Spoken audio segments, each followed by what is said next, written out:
말씀을 어기고 수많은 우상들을 섬겼습니다. 그 결과로 이스라엘이 북쪽과 남쪽으로 나뉘게 되고 또 시간이 지나서 솔로몬이 지었던 화려하고 아름다웠던 성전은 바벨론에 의해서 모두 파괴가 되고 말았습니다. 하나님 중심 사상이었던 그 성전이 깨어지고 도시가 파괴되고 난 이후에 유다 백성들은 바벨론의 포로가 되어서 끌려가게 되었습니다. 시간이 지나서 바벨론이 페르시아에 멸망당하고 이스라엘 백성들은 다시 남유다로 돌아오게 되었습니다. 그때 그들의 귀환을 허락했던 페르시아의 이 고레스 왕은 이스라엘 백성들의 지도자가 고레스 왕을 통해서 이 유다 백성들이 귀환을 하게 되었고, 그때 당시에 유다 총독이 바로 이 스룹바벨이라고 하는 오늘 본문에 나오는 이 스룹바벨이었습니다. 이 스룹바벨은 특별한 사명을 가지고 있었는데 사무엘하 7장 12절 13절에 보면 이 성전을 짓겠다는 다윗의 그 믿음의 고백 위에 하나님께서 언약을 하나 주시죠. 사무엘하 7장 12절 13절입니다. 내 수완이 차서 내 조상들과 함께 누울 때에 내가 내 몸에서 날 내 씨를 내 뒤에 세워 그의 나라를 견고하게 하리라. 그런 내 이름을 위하여 집을 건축할 것이요 나는 그의 나라 왕위를 영원히 견고하게 하리라. 스룹바벨은 이 말씀에 의거하여 성전을 새로 짓기 시작합니다. 그 와중에 오늘 본문 이제 스가랴 선지자에게 환상이 나타나는 본문입니다. 오늘 이 스가랴의 환상은 첫 번째 환상이 아니라 다섯 번째 환상입니다. 하나님은 천사를 통해서 스가랴에게 오늘 이 다섯 번째 환상, 오늘 소제목을 보시면 알겠지만 바로 순금 등잔 때와 두 감람나무 환상을 보여주십니다. 이는 성전이 이제 무너졌던 성전이 다시 지어지는 이 성전 재건이 절대 사람의 힘과 능력으로 되는 것이 아니라 오직 하나님의 영으로 된다라고 하는 것을 우리에게 말씀해 주고 있습니다. 그러니 오늘 이 말씀이 당시 성전 재건을 위해서 모였던 사람들에게 얼마나 힘이 되고 위로가 되었는지 모릅니다. 오늘날 교회를 섬기고 교회를 세워나가야 하는 우리 성도들에게도 이 말씀이 동일하게 힘이 되고 또 위로가 되는 줄 믿습니다. 우리는 늘 포로기와 같은 이 세상의 절망 속에서도 늘 주님의 빛된 교회를 세우기 위해서 고군분투하며 그 사명을 받은 사람들 아니겠습니까? 그런데 우리가 살아가면서 교회를 하면서 얼마나 또 위축되고 힘이 빠지고 또 절망스러울 때가 많은지 모릅니다. 그런 상황들 속에서 오늘 이 말씀이 저와 여러분들에게 큰 위로와 힘이 되시기를 간절히 소망합니다. 먼저 1절과 3절을 보시면 좋겠습니다. 천사가 스가랴에게 환상을 보여줍니다. 스가랴는 순금 등잔대와 그 곁에 있는 두 감람나무를 보았습니다. 등대 위에는 기름 그릇이 있었고 그리고 7 등잔대도 있었습니다. 또 기름 그릇과 등잔을 연결하는 7 관이 있어서 그 기름 그릇으로부터 이 등대에 기름을 공급하는 것을 보여주었습니다. 환상 속의 이 순금 등대의 의미는 무엇이겠습니까? 이제 다시 성전을 지을 스룹바벨에게 스룹바벨이 하나님의 영, 즉 성령에 의해서 모든 어려움을 극복하고 결국에는 그 성전을 완성하고 하나님의 진리를 비추는 그 등대의 역할을 하게 될 것이라고 그렇게 말씀하는 것입니다. 그리고 순금 등대에 계속해서 기름을 공급하는 그 환상은 성전 재건에 필요한 모든 것들을 하나님께서 직접, 하나님의 성령께서 직접 공급해 주실 것을 의미하고 있는 것입니다. 집에 가셔서 이 환상에 대한 이미지를 한번 검색해 보시면 되겠습니다. 우리가 귀로 듣는 것과 또 실제로 보는 것은 많이 다른데, 우리 성소 안에 있던 7 등잔대가 있고 그 위에 7 등잔이 있고 7 등잔대가 있고요. 7개의 등잔대가 있고 그 위에 이제 7 등잔이 있습니다. 그 위에 기름 그릇이 있고 그 기름 그릇과 7 등잔을 서로 이어주는 7 관이 있고 그리고 그 양옆으로 두 감람나무가 서 있다고 생각을 하면 되겠습니다. 그러니까 두 감람나무를 통해서 성령 하나님께서 성전을 다시 지을 것인데 그것으로부터 완성된 그 순금 등잔대가 다시는 불이 꺼지지 않고 하나님의 성전 안을 밝히 비춘다라고 하는 것은 이제 그곳에 모인 하나님과 백성들의 그 예배의 만남 속에 그 모든 이들을 성령 하나님께서 밝히 비추고 계신다라고 하는 것입니다. 이러한 의미는 당시에 이제 성전을 재건해야 되는 수많은 사람들에게 지치고 낙심되고 절망스러울 그들에게 많은 위로가 되었습니다. 천사는 이 스가랴가 본 환상의 전체적인 의미를 이렇게 조금 정리해 주는데요. 오늘 6절 말씀, 핵심 말씀이죠. 6절 말씀 우리 한번 다 함께 읽어보겠습니다. 시작. 그가 내게 대답하여 이르되 여호와께서 스룹바벨에게 하신 말씀이 이러하니라. 만군의 여호와께서 말씀하시되 이는 힘으로 되지 아니하며 능력으로 되지 아니하고 오직 나의 영으로 되느니라. 아멘. 많은 사람들이 이 세상에서 살아남기 위해서는 우리에게도 마찬가지입니다. 강해야 될 것이고 단호해야 되고 냉철해야 된다. 많은 사람들이 우리에게 그렇게 주장을 합니다. 그러나 하나님께서는 힘으로 되지 아니하고 능력으로 되지 아니하고 오직 나의 영으로 되느니라 라고 말씀하십니다. 핵심은 하나님의 영입니다. 성전 건축이 확실하게 이루어지게 되리라고 하는 그 약속의 말씀이죠. 그리고 7절에 하나님께서 이어서 말씀하십니다. 큰 산아 내가 무엇이냐? 내가 스룹바벨 앞에서 평지가 되리라. 여기서 큰 산은 무엇을 말하는 것일까요? 당시에 성전 재건을 방해하던 많은 사마리아 사람들과 또 주변의 여러 이방 민족들을 말하는 것입니다. 그리고 그들로부터 어려움을 겪게 되는 여러 가지 장애적인 요소들을 말하는 것이죠. 사랑하는 우리 성도 여러분, 우리 앞에 여러 가지 큰 일들이 많이 있을 것입니다. 이것도 해야 되고 저것도 해야 되고 삶이 바쁜 가운데서도 꼭 처리해야 되는 큰 일들 가운데서 우리 앞에 놓여져 있는 큰 산과 같은 장애물은 무엇입니까?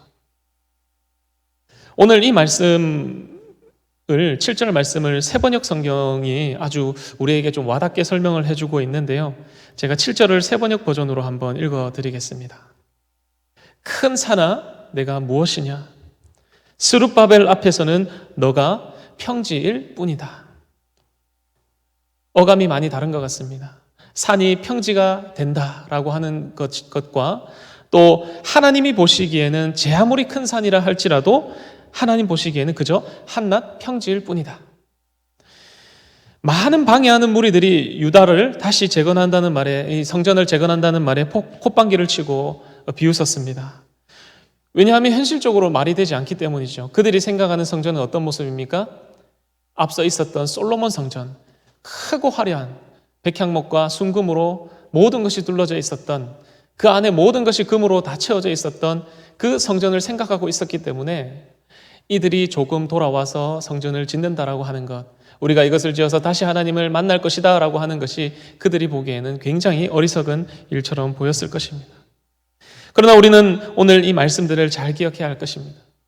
이는 힘으로 되지 않고 권력으로도 되지 않으며 오직 하나님의 영으로 되는 줄로 믿으시기를 바랍니다. 우리도 여러 가지 건축할 때도 사용할 수도 있겠지만 여러 가지 적은 인원과 적은 물질과 적은 어떤 해야 되는 그 어려움 속에서 우리가 과연 사람의 힘으로 사람의 능력으로 해야 될 것인지 아니면 정말 성령 하나님께서 베푸시는 그 부으시는 기름의 공급하심으로 우리가 해야 되는 것인지는 늘 우리가 이 말씀들을 한번 생각해 봐야 될 줄로 생각합니다. 얼마 전에 저희 교회에 찬양 집회로 오셨던 송경민 목사님의 간증 중에서 제가 일부를 발췌해서 인용을 했습니다. 제가 한번 읽어보겠습니다. 제가 태어났을 때 아버지는 가정을 버리고 나가셨고 얼마 후 동업을 하면서 운영하던 공장도 부도가 나서 저희 가족은 길바닥에 나앉게 되었습니다. 빚쟁이들에게 쫓겨다니면서 1년에 4번 이사를 했는데 빚쟁이들은 어떻게 알고 집에 찾아와서는 돈을 갚으라고 요구했습니다. 28살 꽃다운 나이에 어머니는 두 자녀를 어떻게든 굶기지 않으려고 가사 도우미, 식당 도우미, 산업 보조 도우미 등 할 수 있는 일은 다 하셨습니다. 저는 어머니를 돕기 위해 초등학교 4학년 때부터 신문 배달을 했고 6학년 때는 구두 닦는 아르바이트를 했는데 구두방에서 앉아서 보는 세상과 밖의 세상은 너무 달랐습니다. 저는 구두를 닦고 있는데 밖에서는 아빠와 손을 잡고 가는 친구들, 식사하고 오는 가족들의 모습이 부러웠습니다.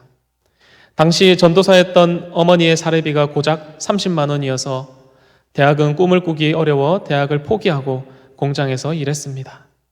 저의 젊은 시절은 행복의 조건이 하나도 없는 어려운 환경이었지만 저의 마음에는 항상 행복한 기억을 가지고 있습니다. 40대가 되어 왜 행복했을까 뒤돌아보니 하나님께서 어머니라고 알려주셨습니다. 어머니는 매일 새벽에 저를 깨워 30분을 걸어서 교회에 가서 가장 앞자리에 앉아 새벽 기도를 하셨습니다. 제 어머니의 기도는 그냥 우는 거였습니다. 그럼 저도 옆에서 같이 울다가 어머니한테 기대서 잠이 들곤 했습니다. 저는 세상에서 볼 때는 누구보다 불행한 사람이고 실패한 인생이지만 저는 이미 제 안에 하나님에 대한 믿음이 있었고 내가 구원받은 사람인 줄도 알았고 그리고 하나님이 나의 삶을 인도하고 계심을 알았기 때문에 단 한 번도 불행하다고 생각해 본 적이 없습니다. 그가 이런 일들을 생각하며 작사 작곡한 곡이 바로 행복이라고 하는 곡입니다. 그 찬양의 가사에는 이런 가사가 있죠. 세상은 알 수 없는 하나님 선물, 이것이 행복이라오. 그렇습니다. 세상은 우리의 삶 앞에 놓여진 큰 산을 보여주며 절망스럽게 부정적으로 이야기합니다. 그들의 눈에는 불행이지만 그러나 우리에게는 행복입니다. 왜냐하면 하나님 보시기에 그 어떤 큰 산도 평지로 보일 뿐이기 때문입니다. 우리 예수님께도 큰 산이 있었습니다. 그것은 죽음이라고 하는 산입니다. 그 누구 못지않게 두렵고 떨리는 큰 산이셨을 것입니다. 왜냐하면 우리와 똑같은 육체를 가지고 계셨기 때문입니다. 그러나 예수님께서는 아버지께 의지하였고 성령님께 충만함을 받아 그 죽음이라고 하는 큰 산을 넘으실 수 있었습니다. 그리고 생명이라고 하는 평지를 우리에게 친히 열어주셨습니다. 그리고 하나님께 나아가는 완전히 새로운 길을 열어주셨습니다. 따라서 예수님이 가신 그 길은 우리 모두에게 정말 어려운 길입니다. 하지만 그 길을 걸어가는 그 순간 그 길은 진짜 생명의 길이 될 줄로 믿습니다. 우리 성도 여러분, 우리 교회도 마찬가지로 이런 어려움이 앞에 있다면 어떻게 하시겠습니까? 예수님처럼 하나님 아버지를 의지하고 성령 충만함으로 이겨내기를 소망합니다. 그러기 위해서는 우리 안에 내주하시는 성령님으로 충만한 상태가 되어야 할 것입니다. 마치 오늘 기름그릇을 통하여 계속해서 등잔으로 공급되는 그 성령의 기름의 공급하심처럼 그러한 충만함을 우리 모두가 누려야 할 것입니다.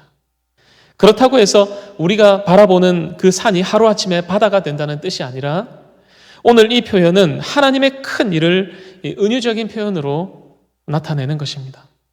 하나님이 일하신다라고 하는 것이죠. 하나님이 일하신다는 것을 우리가 그것을 분별하고 깨닫고 영적으로 바라보게 된다는 것이죠. 사랑하는 성도님, 우리도 우리의 삶에서 큰 산 앞에 있을 때에 내 자신의 힘과 능력을 신뢰하시겠습니까? 아니면 오늘 모든 일의 주관자 되시는 성령 하나님의 역사를 신뢰하시겠습니까? 바라기는 성령 하나님이 우리 모든 사역의 주관자 되시는 줄로 믿습니다. 그렇게 하나님이 하시면 큰 산도 평지일 뿐이고 그 성전이 완성되면 어떻게 된다고 말씀하고 있냐면 오늘 7절 후반절 말씀인데요. 그가 머릿돌을 내놓을 때에 무리가 외치기를 은총이 있을지어다. 그에게 있을지어다. 성전 재건을 보고 사람들이 기뻐할 것이라고 합니다. 머릿돌이 무엇입니까? 건물의 가장 마지막에 세워서 중심으로 삼는 돌 아니겠습니까? 결국 스룹바벨을 통하여 성전이 완성될 것임을 말해주고 있습니다. 우리는 하나님께서 하실 그 일들을 바라보며 나아가야 될 것입니다. 오늘 10절, 그런데 조금 문제가 있었습니다. 오늘 10절 말씀에 보니까요, 이 성전 재건을 열심히 주도해야 되는 사람들에게 한 가지 문제가 있었는데 그 문제는 재건하는 사람들 스스로부터가 열등감과 자격지심에 빠져 있었다라고 하는 것입니다. 10절에 보시면 작은 일의 날이라고 멸시하는 자가 누구냐 이렇게 말합니다. 하나님이 하신다고 했음에도 불구하고 자꾸 주변에서 부정적으로 말하니까 이 거대한 성전 재건 사역, 하나님의 예배의 초소를 만들고 하나님과 백성들이 다시 만날 그 일을 하는 큰 사역을 스스로 작은 일이라고 여기기 시작했다는 것입니다. 성전을 재건하면서 온갖 방해에 부딪힌 성전 건축자들은 크게 낙담했습니다. 그래서 그들 중에 일부는 자신들이 하고 있는 일에 대해서 긍지를 잃었고 또한 그것을 하찮은 일로 멸시하는 자들이 생겨나기 시작했습니다. 그런 것에 동요되어서 또한 유다의 많은 노인들이 예전에 솔로몬 성전과 비교하기 시작하죠. 자신들이 할 수 있는 건 너무 초라하다, 너무 작을 것이다 이렇게 낙심하는 상황 가운데 있었습니다. 그런 상황 가운데서 하나님께서 오늘 말씀으로 위로하고 계시는 것이지요. 그러나 우리는 앞에서 보았듯이 하나님의 역사는 하나님의 영이 주관하십니다. 더 크고 아름답다고 해서 항상 더 좋은 것만은 아닙니다. 우리가 하나님을 위해 하는 일이 당시에는 좀 작고 당시에는 조금 하찮게 보일지 모르지만 하나님은 꼭 큰 일을 기뻐하시는 것이 아니라 옳은 일을 기뻐하십니다. 일의 크기보다 믿음의 크기가 더 중요하다는 것이죠. 그러므로 우리는 작은 일에 작은 기회에 더욱 충실히 할 수 있는 그런 우리 성도님들 되시기를 소망합니다. 우리가 있는 곳에서 시작하고 우리가 할 수 있는 일을 하면서 그 모든 결과는 하나님께 맡기는 것. 그것이 하나님께서 하실 일을 믿고 신뢰하는 것입니다. 그래서 우리 예수님 말씀하십니다. 누가복음 19장 17절에 주인이 이르되 잘하였다 착한 종이여 내가 지극히 작은 것에 충성하였으니 열 고을 권세를 차지하라 하고 하나님은 작은 일을 기뻐하십니다. 작은 일에 충성된 사람, 그 겸손한 사람을 통하여 하나님의 큰 일을 이루신다라고 하는 것을 믿으시기를 바랍니다. 크고 대단한 걸 가지고 역사가 일어나는 것이 아니라 하나님 나라는 이런 나라다. 하나님 보시기에는 늘 평지 같은 나라, 하나님 보시기에 장애물이 없는 편만한 나라, 그런 나라를 우리는 꿈꿔야 할 것입니다. 일의 크기로 우리가 판단하지 않기를 바랍니다. 내가 하는 그 일이 자부심을 가지고 할 때 하나님은 함께 하십니다. 그리고 그 마지막 또한 하나님이 하셨음을 고백하는 것, 그것이 바로 작은 일에도 하나님을 신뢰하는 자의 모습이라고 할 것입니다. 그래서 오늘 10절 후반부에 보시면 그 증거로서 하나님께서 이렇게 말씀하십니다. 이 일곱은 온 세상에 두루 다니는 여호와의 눈이라 하니라. 이 7개의 눈은 무슨 뜻이겠습니까? 7은 완전한 의미고 그 눈은 성령님은 하나님은 온 땅의 모든 곳을 감찰하시고 온 우주를 두루 살피신다라고 하는 뜻이죠. 그만큼 이 일은 확실하게 이루어질 것이다 라고 하는 것입니다. 저도 이제 목회자이지만 하나님의 일을 하면서 종종 제가 하는 사역들이 너무 작아 보일 때가 있습니다. 또 다른 교회에서 남이 하는 일들을 보면 그 일들이 되게 이렇게 굉장히 크게 보일 때가 있습니다. 그래서 제 사역들을 작게 여길 때가 종종 있는데 그때마다 스스로 자격지심에 빠질 때가 있습니다. 그런 사역자들을 나도 한번 따라해 볼까? 나도 그러한 것을 한번 배워볼까? 스스로 작게 여기고 부끄럽게 여길 때가 있다라고 하는 것이죠. 그래서 오늘 이 말씀이 제게 많은 위로가 되었습니다. 그리고 하나님께서는 욥에게도 이런 말씀을 하시죠. 8장 7절에 그 의미는 조금 다를 수 있겠지만 이런 말씀이 있습니다. 그러나 시작은 미약하나 끝은 장대하리라. 약한 가운데서 강함이다 라고 하는 바울의 고백도 있습니다. 이처럼 하나님의 일은 작아 보여도 작은 것이 아닙니다. 그 작아 보이는 일도 하나님의 계획 속에 있다면 그 일도 하나님께는 가장 귀한 일이고 그리고 우리에게는 가장 큰 일이라고 하는 것입니다. 하나님의 능력은 사람의 많고 적음에 달려있지 않다라고 하는 요나단의 고백도 있죠. 어떤 어려움도 하나님 보시기에는 그저 한낱 평지임을 우리 성도님들 믿으시기를 바랍니다. 우리 마지막으로 14절에 보시면 하나님의 일은 이 건물이 아니다라고 하는 것입니다. 건물이 아니다. 하나님은 하나님의 기름 부음 받은 자를 통해서 일하신다. 이것이 중요한 것입니다. 하나님은 하나님의 영으로 기름 부음 받은 자를 통하여 세상에 그 일을 나타내시고 그 목적을 성취하십니다. 그러니 완공되었던 스룹바벨 성전 건물은 오늘날 존재하지 않습니다. 그렇게 어렵게 힘들게 재건했던 스룹바벨 성전이 오늘 재건하지 않는다면, 오늘 존재하지 않는다면, 그러면 오늘 이 말씀을 받는 우리에게는 어떤 의미가 있을까요? 성전은 하나님께서 사랑하는 그의 백성들을 만나주시던 곳입니다. 그러니 우리에게도 다윗의 후손이었던 스룹바벨 성전이 회복된다는 것은 의미가 없다고 할 수 없습니다. 하나님과 백성의 깨어졌던 언약 관계가 회복되는 것이기 때문입니다. 결국 사라질 건물 성전이라면 우리에게 무슨 의미가 있겠습니까? 그러나 오늘날 우리 자신이 성령이 거하실 성전, 처소라고 하는 그 고린도전서 3장 16절의 말씀을 함께 보면서 잊지 않으시기를 바랍니다. 그래서 우리가 하는 모든 일들이 이 주님의 교회를 위하는 일이요, 성령님이 하셔야 하는 일입니다. 우리가 성전이기 때문에 하나님과 그의 백성이 만나는 성전, 그 만남을 그래서 성령님이 가장 원하시고 그래서 성령님께서 그 일을 주관하시는 것입니다. 그 성령님은 하나님을 만날 수 있는 이 예배의 자리로 우리를 부르시고 오늘도 그 부르심 때문에 우리 성도님들 이곳에 있는 줄로 믿습니다.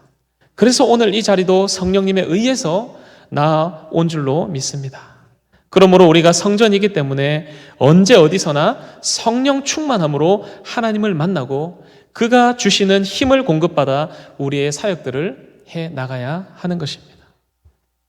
그러면 14절에 말하는 이 기름 부음 받은 둘이 여기서 누구를 의미하는 것일까요? 당연히 우리는 알 수 있습니다. 유다 총독 스룹바벨일 것이고 하나는 당시 대제사장이었던 여호수아를 가리킵니다. 그러니까 여호수아는 제사장직을 대표하는 것이고 스룹바벨은 무엇을 대표합니까? 왕을 대표하는 것입니다. 이 왕과 제사장을 통하여 하나님의 거룩한 목적이 이루어지는 것입니다. 마찬가지로 오늘날 하나님 나라를 세워가는 우리들에게도 이것이 동일하게 적용될 수 있습니다. 왜냐하면 하나님께서는 우리를 거룩한 제사장 나라로 부르셨고 왕 같은 제사장으로 각자를 부르셨기 때문입니다. 이런 의미에서 이 두 감람나무는 오늘날 우리 성도들이라고 할 수 있습니다. 이처럼 하나님 나라를 세우고 또 교회와 성도들은 늘 성령님의 기름 부으심, 그 공급하심으로 살아가는 존재임을 꼭 기억하셨으면 좋겠습니다. 우리 믿는 자들은 오늘 이 두 감람나무처럼 코람데오 정신, 즉 하나님 앞에서의 정신으로 주님을 섬기고 주님이 주시는 기름, 그 공급하심으로 하나님의 일을 해야 합니다. 우리는 과연 주님을 섬길 때, 교회 일을 할 때에 정말 하나님의 기름 부음 받은 자들에게 순종하고 그들을 통하여 일을 하고 있습니까? 교회의 목회자들과 중직자들 그리고 섬기는 봉사자들에게 어떤 마음을 가지고 신앙생활을 하고 있습니까? 그러한 자들을 진실되게 교회를 섬길 때에 다른 이들을 경쟁자로 여기거나 혹은 하나님께서 일하시는 질서대로가 아닌 내가 생각하는 대로 일하고 있지는 않습니까? 바라기는 성령님이 주시는 충만한 그 마음으로 교회 일을, 교회의 사역들에 임하시는 우리 모두가 되시기를 간절히 소망합니다. 하나님은 지금도 하나님의 눈으로 모든 불의한 곳을 다 감찰하고 계십니다. 그러므로 아무리 큰 산같이 보이고 작아 보이는 일이라고 할지라도 하나님을 신뢰하며 성령님께서 하실 일들을 분별력 있게 우리가 분별하면서 바라보기를 소망합니다. 그래서 성령님은 우리에게 적용을 하십니다. 하나님을 가장 잘 알게 하시는 분이시고 하나님을 가장 잘 나타내시는 분이시고 하나님의 일을 마음껏 두루 행하시는 분, 그 성령 하나님을 우리의 마음에 충만하게 모시며 하나님 하실 일에 아멘하며 승리하시는 우리 모든 성도님들 되시기를 간절히 소망합니다.